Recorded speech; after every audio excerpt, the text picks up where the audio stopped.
For today's tutorial, tuturuan ko po kayo kung paano mag-cancel ng ating mga order at mag-change ng order sa ating mga Foodpanda. Buksan po natin ang ating mga Foodpanda app at dito po ay pipili po tayo ng food na ating i-order. Disclaimer lamang po, ito po ay para sa tutorial lamang.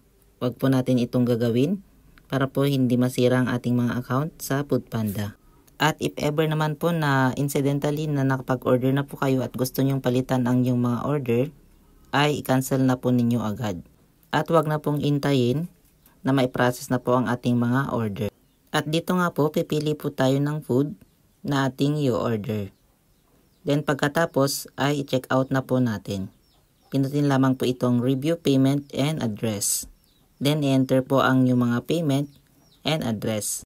Pagkatapos ay pindutin na po natin itong place order. So once na pampindot na po natin yan, makikita po natin dyan yung minutes or hours na hihintayin natin para may deliver ang ating mga order.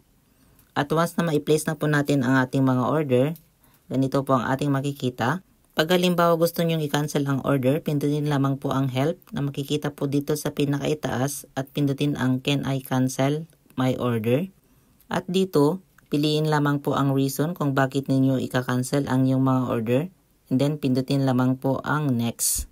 At dito naman po sa next page, pipili po kayo ulit ng yung mga reason kung bakit gusto nyong i-cancel ang yung mga order. And then, pindutin lamang po ang cancel my order. Kapag kaganyan po, huwag nyo na pong patagalin para mas madali pong makancel ang yung mga order at hindi pa siya napaprocess. At dito nga po, automatic po na mapupunta po kayo dito sa kanilang customer care.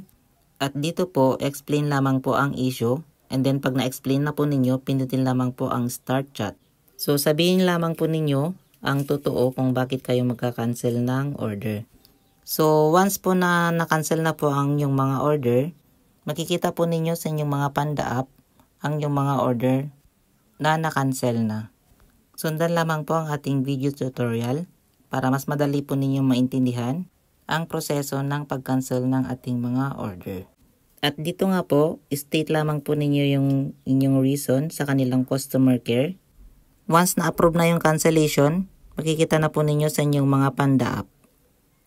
So hanggang dito na lamang po ang ating video. Huwag po ninyo kakalimutang pindutin ang subscribe button at bell all para lagi po kayong updated sa lahat ng ating mga bagong content.